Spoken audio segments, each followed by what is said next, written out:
Assalamualaikum warahmatullahi wabarakatuh. Salam Om Swastiastu, Namo Buddhaya, salam kebajikan, Rahayu. Pertama saya mengucapkan terima kasih kepada Bapak Dr.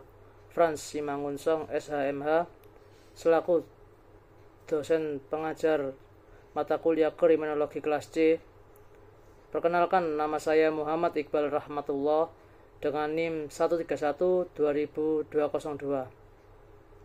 Di sini saya akan sedikit mereview materi-materi yang telah diberikan oleh Bapak Frans. Yang pertama yaitu pengertian. Kriminologi berasal dari kata kraimen dan logos. Kraimen itu sendiri yaitu jahat atau kejahatan, logos yang berarti pengetahuan atau ilmu. Kriminologi itu sendiri pengertiannya yaitu ilmu pengetahuan tentang kejahatan atau penjahat. Mengapa kriminologi lahir? Kriminologi lahir terjadi ketidakpuasan pada hukum pidana, hukum acara pidana, dan cara penghukuman. Objek-objek kriminologi yang pertama yaitu kejahatan. Banyak para pakar mendefinisikan kejahatan dari berbagai sudut. Pengertian kejahatan merupakan suatu pengertian yang relatif, bahwa kejahatan didefinisikan secara luas dan bentuk kejahatan tidak sama menurut tempat dan waktu.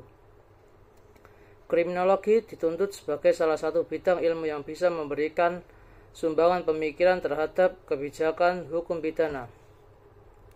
Yang kedua yaitu pelaku, yang dapat diklasifikasikan sebagai pelaku kejahatan. Untuk dapat dikategorikan sebagai pelaku adalah mereka yang telah ditetapkan sebagai pelanggar hukum oleh pengadilan. Yang ketiga yaitu reaksi masyarakat terhadap kejahatan dan penjahat.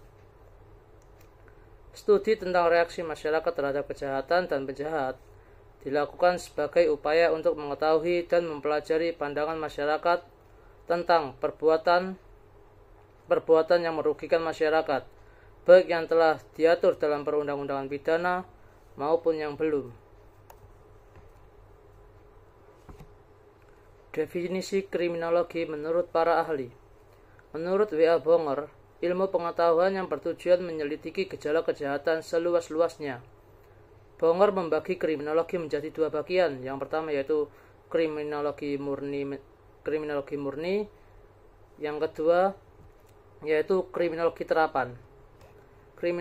Kriminologi murni mencakup yang pertama yaitu antropologi kriminal, yang kedua yaitu sosiologi kriminal, yang ketiga yaitu psikologi kriminal, yang keempat yaitu psikopatologi dan neuropatologi kriminal, yang kelima yaitu penologi, dan yang keenam yaitu yang kedua yaitu kriminologi terapan mencakup yang pertama yaitu higien kriminal, yang kedua yaitu politik kriminal, yang ketiga yaitu kriminalistik. Menurut para ahli lainnya yaitu Edwin H. Sutherland merumuskan kriminologi meliputi yang pertama yaitu sosiologi hukum, yaitu kejahatan itu adalah perbuatan yang oleh hukum dilarang dan diancam oleh suatu sanksi. Yang kedua yaitu etiologi, mencari sebab musabab dari kejahatan. Yang ketiga yaitu penologi, yaitu ilmu tentang hukuman. Yang selanjutnya yaitu teori-teori kriminologi. Yang pertama yaitu teori kejahatan dari perspektif biologis dan psikologis. Para tokoh biologis dan psikologis tertarik pada perbedaan-perbedaan yang terdapat pada individu. Yang kedua yaitu penjelasan biologis atas kejahatan. Sebelum abad ke-19, ilmu pengetahuan psikogonomi dan prenologi telah memperkenalkan faktor-faktor biologis tertentu dalam studi tentang sebab musabab kejahatan. Yang selanjutnya yaitu aliran-aliran dalam kriminologi. Yang pertama yaitu aliran klasik. Individu dilahirkan dengan kehendak bebas atau free will untuk hidup menentukan pilihan hidupnya. Individu memiliki hak asasi di antara hak untuk hidup, kebebasan, dan memiliki kekayaan.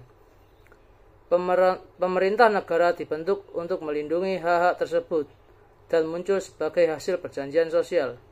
Kejahatan merupakan pelanggar terhadap perjanjian sosial. Hukuman hanya dibenarkan selama hukuman itu ditujukan memelihara perjanjian sosial. Yang kedua yaitu aliran positif. Aliran positif ini dibagi menjadi beberapa, yaitu yang pertama, kehidupan manusia dikuasai oleh hukum sebab akibat.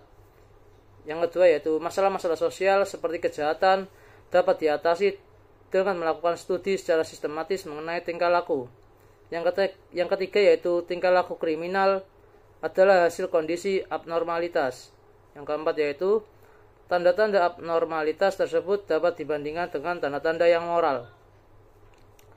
Abnormalitas tersebut dapat diperbaiki dan karenanya penjabat dapat diperbaiki. Yang selanjutnya yaitu teori-teori tipe fisik atau body types theories. Menurut Ernest Kramer pada tahun 1888 sampai 1964 mengidentifikasikan 4 tipe fisik. Yang pertama yaitu asthenik, yang kedua yaitu atletik, yang ketiga yaitu peiknik, yang keempat yaitu tipe campuran. Menurut Ernest Houghton, seorang antropologi fisik, yang kedua yaitu membangun kembali perhatian terhadap kriminalitas yang ditentukan secara biologis. Yang ketiga yaitu melakukan penelitian dengan analisa mendetail data-data lebih dari 17.000 kriminal dan non-kriminal. Dia menyatakan bahwa para penjahat berbeda secara inferior dibandingkan anggota masyarakat lainnya dalam hampir semua ukuran tubuh fisik mereka. Menurut William H. Sheldon pada tahun 1898 sampai 1977, yang pertama yaitu the endomorph, yaitu memiliki tubuh gemuk. Yang kedua yaitu the mesomorph, yaitu berotot dan bertubuh atletis. Yang ketiga yaitu the ectomorph, tinggi, kurus, fisik yang rapuh. Menurut Sheldon, orang yang didominasi sifat bawaan mesomorph cenderung lebih dari orang lain untuk terlibat dalam perilaku ilegal. Yang selanjutnya yaitu macam-macam learning disabilities, antara lain yaitu yang pertama disleksia, yaitu gagal menguasai skill berbahasa setaraf dengan kemampuan intelektual. Yang kedua yaitu aphasia, yaitu suatu problem komunikasi verbal atau masalah dalam memahami pembicaraan orang lain. Yang ketiga yaitu hiperaktif.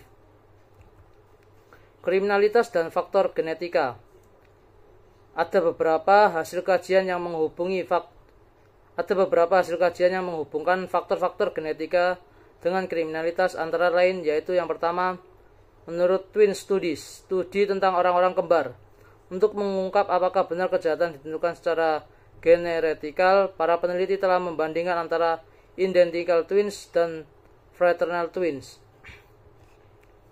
Menurut Adoption Studies, yaitu studi tentang adopsi, suatu jalan untuk memisahkan pengaruh dari sifat-sifat yang diwariskan dengan pengaruh dari kondisi lingkungan adalah dengan melakukan studi terhadap anak-anak yang sejak lahirnya dipisahkan dari orang tua aslinya dan ditempatkan pada keluarga angkat. Cramson Studies, the XY syndrome. Kadang-kadang kesalahan dalam memproduksi sperma atau sel telur dapat menghasilkan abnormalitas genetika. Satu tipe abnormalitas tersebut adalah the XY kromosomal atau laki-laki dengan XY kromosom. Cukup sekian review materi dari saya. Kurang lebihnya saya mohon maaf apabila ada salah kata. Mohon dimaafkan. Wabillahi taufiq wal hidayah. Wassalamualaikum warahmatullahi wabarakatuh.